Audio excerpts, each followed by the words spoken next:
గ్రామ ప్రజలకు నమస్కారం. ఈ వీడియో తీయడానికి ఒక మంచి కార్యానికి పోయే క్రమంలో ఎన్నో అడ్డంకాలు, అవాంతరాలు, ఇబ్బంది పెట్టే ప్రయత్నం చేస్తున్న క్రమంలో ఈ వీడియో తీస్తా ఉన్నాను. విషయం ఏంటంటే, మనం చూస్తున్నది, మనం ఇక్కడ ఉన్నది ప్రైమరీ స్కూల్ కడారిగూడెం. ఇక్కడ గతంలో ఇక్కడ స్కూల్ పిల్లల కొరకి వాటర్ ఫెసిలిటీ సరిగా ఉండకపోయేది. గ్రామ పంచాయతీ నుంచి నల్ల కనెక్షన్ ఇచ్చినాం, ఆ వాటర్ సప్లై ఉన్నది. కానీ ఆ వాటర్ ఎప్పుడు వస్తాయో, ఆ స్టోరేజ్ ఎవరు చేస్తారో, ఆ నల్లా వచ్చినప్పుడు అక్కడ నీళ్ళు పెట్టలు ఉండరు. ఒకవేళ ట్యాంకులో పోసినా కూడా ఎవరో ఆకతాయిలు ఆ వాటరు ట్యాప్ ఓపెన్ చేసి కింద పోవడం, పిల్లలకి వాటరు వాడుకునే అవకాశం లేకుండా పోయింది. కాబట్టి ఇక్కడ ఒక పర్మనెంట్ వాటర్ సొల్యూషన్ ఉండాలని చెప్పి ఆలోచన చేసి ఉంటుంది.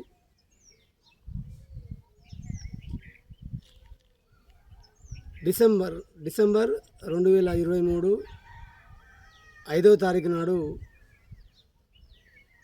మా సర్పంచ్ పీరియడ్లో గౌరవ ఉప సర్పంచ్, గౌరవ వార్డు మెంబర్లు, నేను ఒక ఆలోచన చేసి ఇక్కడ పర్మనెంట్ సొల్యూషన్ ఉంటే ఏం చేయాలని చెప్పి చేసి ఉంటుంది. ఇక్కడ మీరు చూస్తున్నారు, అక్కడ హ్యాండ్ పంప్ ఉండే, ఆ గేట్ పక్కన మీకు అవపడుతున్నది, సరిగా అవపడతలేదు. అక్కడ హ్యాండ్ పంప్ ఉండే, బోరింగ్ ఉండే. ఆ బోరింగ్ని 2 సార్లు రిపేర్ చేయించినాం. అంటే ఒకసారి ఫ్లషింగ్ చేయించినాం, మళ్ళీ అదే బోరింగ్ ఫిట్ చేసినాం. పాత పైపులు అయిపోయి అక్కడక్కడ చిల్లులు పడి వాటర్ పైకి రాకపోవడం, మళ్ళా ఇంకా ఆ పిల్లలు కొట్టే క్రమంలో, హ్యాండ్ పంప్ యూజ్ చేసుకునే క్రమంలో పిల్లలు అందులో ఏళ్ళు పెట్టి దెబ్బలు తాకించుకోవడం, ఇవి జరిగినవి. ఇవన్నీ ఆలోచన చేసి పిల్లలకి పర్మనెంట్ వాటర్ సొల్యూషన్ ఉండాలి అని చెప్పి ఆ బోర్ తీయించాలని చెప్పి ఫిక్స్ అయిపోయినాం. ఆ హ్యాండ్ పంప్ తీసేయాలని చెప్పి ఆలోచన చేసి తీసేయించినాం. మెకానిక్ పిలిపించి ఆ హ్యాండ్ పంప్ తీసేసి దాని ప్లేస్లో ఒక సబ్మెర్సబుల్ 1 HP 1/2 HP ఏదో పెట్టాలనే ఆలోచన చేసి ఒక తీర్మానం పెట్టుకున్నాం. డిసెంబర్ 5, 2023 డిసెంబర్ 5 తీర్మానం డేట్ పెట్టుకున్నాము. తర్వాత నెక్స్ట్ మంత్లో జనవరి 25, 2024న దానికి సంబంధించి ఏదైతే మేము అనుకున్నామో ఒక 1 HP మోటార్, దానికి సంబంధించి వైరు, స్టార్టరు, ఇంకా పైపు ఎట్సెట్రా ఇవన్నీ పర్చేజ్ చేయాలని చెప్పి అనుకున్నా. తెచ్చి 25 జనవరి తెచ్చి ఫిట్ చేద్దాం అనుకున్నాం. తెచ్చి నేను మన గ్రామ నివాసి ముక్కర సుదర్శన్ రెడ్డి వాళ్ళ ఇంటి దగ్గర పెట్టేసినది. మీరు వాళ్ళని కూడా అడగవచ్చు. తెచ్చిన వెంటనే జనవరి 25వ తారీఖు తెచ్చిన వెంటనే ఏం జరిగిందంటే, ఫిబ్రవరి 1వ తారీఖు మా పదవీ కాలం అయిపోయింది. అంటే జస్ట్ 25 ఇస్తే 26, 27, 28, 29, 30, 31 జస్ట్ 6 రోజుల వ్యవధిలో మా పదవీ కాలం అయిపోయింది. యాక్చువల్లీ మాకు స్వార్థం చూసుకుంటే, నా స్వార్థం చూసుకుంటే ఇంక 4 రోజులు అయితే మా పదవీ కాలం అయిపోతూ ఉన్నది. తర్వాత విషయం తర్వాత అని చెప్పి నేను ఆ ఇన్వెస్ట్మెంట్ పెట్టి ఆ బోరు పైపు ఏదైతే పర్చేజ్ చేసినామో ఆ పైసలు పెట్టుబడి పెట్టి ఇప్పుడు వస్తాయా రావా, తర్వాత ఎట్లుంటుందో అని చెప్పి నా స్వార్థం చూసుకునే వాడిని అయితే అది చేయకుండా ఉంటేనేమో. కానీ నేను నా స్వార్థం గత 5 సంవత్సరాలు మీరు చూసినారు, ఎక్కడ కూడా ప్రజాసేవ విషయంలో కాంప్రమైజ్ కాలేదు. ఎక్కడ కూడా నా స్వార్థం అయితే చూసుకోలేదు. నా స్వార్థం చూసుకుంటే రామచంద్ర రెడ్డి ఎవరో XYZ వాళ్ళ దగ్గర పోయి ఇట్లా చేతులు పట్టుకొని నిలబడి, అయ్యా మరి పరిస్థితి ఏంది ఎట్లా చేద్దాం వాళ్ళు చెప్పినట్టు ఏంది. అట్లా కుదరలే. ఏదైతే మంచో భగవంతుడు, నాకు 40 సంవత్సరాల వయసు, కాస్త కూస్తో అంబేద్కర్ దయ వల్ల చదువుకున్నా. ఆ జ్ఞానంతో నాకు తెలియని విషయాలలో నాకంటే పెద్ద మనుషులు అంటే పొలిటికల్ లీడర్స్ కాదు, ఊర్లో ఉన్న పెద్ద మనుషులని, అంటే పెద్ద వయసు ఉన్న వాళ్ళని అడిగి ఎట్లా చేస్తే బాగుంటుందని అడిగిన తప్ప నేను ఇంకా పెద్దగా అలాగే. ఎందుకంటే ఆయన పరిపాలన దక్షత ఉన్నది, ఆ నాలెడ్జ్ ఉన్నది కనుక మేము ముందుకు పోయినాం. గ్రామ అభివృద్ధి ఎలా ఉందో మీరు చేసినారు, సరే అది సెకండరీ. ఇక్కడ వచ్చేసి ఆ మోటార్ ఎందుకు ఫిట్ చేయలేదంటే, ఫిట్ చేస్తామేమో కానీ అప్పటికి మేము తీర్మానం పంపిస్తే, మేము ఇట్లా మోటార్ ఫిట్ చేస్తున్నామని చెప్పి ఏఈ గారికి ఫోన్ చేస్తే ఏఈ గారు ఒక మాట చెప్పినారు, వద్దు ఇప్పుడు మీ పదవి కాలం అయిపోయింది, రేపటికల్లా మళ్ళీ కాంప్లికేట్ కావద్దు, స్పెషల్ ఆఫీసర్ సంతకంతో తీర్మానం తీసుకురండి, ఫిట్ చేయండి తర్వాత అంటే. ఫిట్ చేసినాక కూడా తీర్మానం తీసుకోవచ్చు, కానీ ఇప్పుడు స్పెషల్ ఆఫీసర్ వచ్చి రాగానే సరే మేము ఫిట్ చేసినాం, అది చేసినాం, ఇది చేసినాం అంటే ఆయన ఇబ్బంది పెడతామని చెప్పి హోల్డ్లో ఉన్నది. వాళ్ళు February 2 నాడు ఛార్జ్ తీసుకున్నారు, గ్రామ పంచాయతీ స్పెషల్ ఆఫీసర్ బాధ్యతలు తీసుకున్నారు, కానీ వాళ్ళు ఇంతవరకు తీర్మానం పెట్టలేదు. మేము మా పంచాయతీ కార్యదర్శి గారికి కూడా చెప్పిన, ఈ తీర్మానం రెన్యువల్ చేసి నాకు ఇచ్చేయండి, అది మేము పని చేస్తామని చెప్పి. మేబీ చేసిల్లో ఏమో, లేకపోతే చేయకపోతే ఇప్పుడు కూడా చేపించుకోవచ్చు. అయితే నెక్స్ట్ ఏమైందంటే, February 2 తర్వాత స్పెషల్ ఆఫీసర్ పూర్తి స్థాయి బాధ్యత తీసుకోలేదు, రాలేదు. ఎందుకంటే వాళ్ళ ఉద్యోగాలు చేసుకోవాలి. ఒక పంచాయతీ, ఒక స్పెషల్ ఆఫీసర్కి ఒక పంచాయతీని ఇవ్వలేదు, 2-3 పంచాయతీలు ఇచ్చిన సందర్భాలు ఉన్నవి.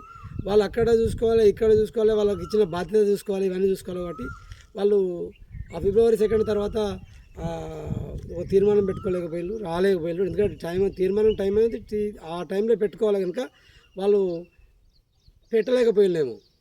తర్వాత February 15 తర్వాత మీ అందరికీ తెలుసు, తెలంగాణలో మహాజాతర, సమ్మక్క జాతర జరిగింది. ఈ జాతర సీజన్ దగ్గర 20 రోజులు 25 రోజులు. ఇప్పుడు ఉన్న బాధ్యతలు కాదుగా, ఇంకా అడిషనల్ బాధ్యతలు ఆఫీసర్లకు ఇచ్చేసారు, వాళ్ళ బిజీ షెడ్యూల్లో వాళ్ళు ఉన్నారు, అట్లా పెండింగ్ అయిపోయింది. మార్చికి వచ్చేసరికి ఎలక్షన్ కోడ్, ఈ ఎలక్షన్ కోడ్లో ఎందుకు అని చెప్పి మళ్ళీ ఒక సమస్య అట్లా ఉండిపోయింది. యాక్చువల్లీ ఇక్కడ ఏదో ఆడ దాచుకుంటే నాకేమొస్తుంది, ఆడ ఫిట్ అయితే అయిపోవు, కానీ ఈ కారణంతోనే ఆగిపోయింది. అది ఏదో ఉద్దేశంతో కాదు అది. సరే ఏదేమైనప్పటికీ అది అట్లుండగానే ప్రతి ప్రాథమిక పాఠశాలకి SMC కమిటీ ఉంటుంది, దానికి విద్యా కమిటీ ఉంటుంది, దానికి ఒక SMC చైర్మన్ ఉంటారు. వీళ్ళు ఆ చైర్మన్గా ఉన్నవారు బడి యొక్క బాగోగులు, పిల్లల చదువులు, ఇంకా ఆ స్కూల్ కాంప్లెక్స్లో ఏవైతే వాళ్ళ బాధ్యతలు ఉంటాయో అవి చూస్తారు. కాంగ్రెస్ గవర్నమెంట్ రూలింగ్లోకి వచ్చేసిన తర్వాత SMC తీసేసారు. అంటే ఈ విద్యా కమిటీ చైర్మన్, ఈ ఎలక్షన్స్ ఇవన్నీ తీసేసి మహిళా సంఘాల బాధ్యులు, అంటే ప్రతి గ్రామానికి ఒక వివో ఉంటారు, ఆ వివో గ్రూప్ ఉంటుంది కదా, మహిళా సంఘాలకి ఒక లీడర్ ఉంటారు, ఆ లీడర్కి SMC చైర్పర్సన్గా బాధ్యత ఇచ్చేసారు. గతంలో SMC చైర్మన్గా ఉన్నవారు ఎవరైతే ఉంటారో వారి బాధ్యతలను ఇప్పుడు గవర్నమెంట్ ఏం చేసిందంటే SMC చైర్పర్సన్గా వీళ్ళకి బాధ్యత చేసింది. వాళ్ళైతే ఏవైతే కార్యక్రమాలు నిర్వర్తిస్తారో వీళ్ళు నిర్వర్తిస్తారు. లేదంటే డిసెంబర్లోనే ఎలక్షన్ జరగాల్సి ఉండే, ఏది SMC ఎలక్షన్ జరగాల్సి ఉండే, అది గవర్నమెంట్ తీసేసింది కనుక నడిచింది. ఏప్రిల్ 20వ తారీఖు తర్వాత ఈ స్కూల్ కాంప్లెక్స్లో ఏమేమైతే నీడ్ఫుల్ ఉన్నాయో అవి మాకు రిపోర్ట్ చేయమని చెప్పి గవర్నమెంట్ ఆదేశాల మేరకి ఇక్కడ మాకు టాయిలెట్స్కి రన్నింగ్ వాటర్ లేదు, ఇక్కడ ఇంకా మౌలిక సదుపాయాలు ఏదైతే ఉంటాయో వాళ్ళకి ఏమైతే అవసరం ఉంటాయో వాళ్ళు రిపోర్ట్ చేసి పంపించిన తర్వాత వాళ్ళు ప్రపోజల్ ఇచ్చేసారు. ఒక గొప్ప విషయం ఏంటంటే నిజంగా నేనైతే ఆశ్చర్యానికి లోనైనా ఆ విషయం తెలిసినప్పుడు. నిజంగా అది వండరే. గతంలో ఎప్పుడు లేని విధంగా స్కూల్ కాంప్లెక్స్కి నిధులు గవర్నమెంట్ విడుదల చేయడం అనేది గొప్ప విషయం, సంతోషకరం. రాష్ట్ర ప్రభుత్వానికి కృతజ్ఞతలు, ధన్యవాదాలు తెలియజేస్తా ఉన్నా. అయితే ఇక్కడ ఒక సమస్య కూడా వచ్చి పడింది. వాళ్ళు ఏదైతే తీర్మానం చేసుకున్నారో, ఏమైతే సదుపాయాలు కరువు అయినాయో ఆ వర్క్స్ కొరకి వాళ్ళు తీర్మానాలు పెట్టుకున్నారు. గవర్నమెంట్ అప్రూవల్ ఇచ్చేసింది. 25% అడ్వాన్స్కి ఇచ్చినట. ఈ పనులు చేయించమని 25% అడ్వాన్స్కి ఇచ్చినట. ఈ ఏప్రిల్ 20వ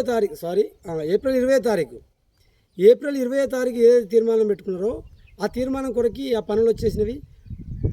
అంటే లక్షకి 25,000 రూపాయలు అడ్వాన్స్గా ఇచ్చి పని చేయించమని చెప్పినారు గవర్నమెంట్. ఈ పని చేసే క్రమంలో ఎస్ఎంసి చైర్పర్సన్ గారి ఆధ్యక్షంలో ఒక తీర్మానం పెట్టుకున్నారట.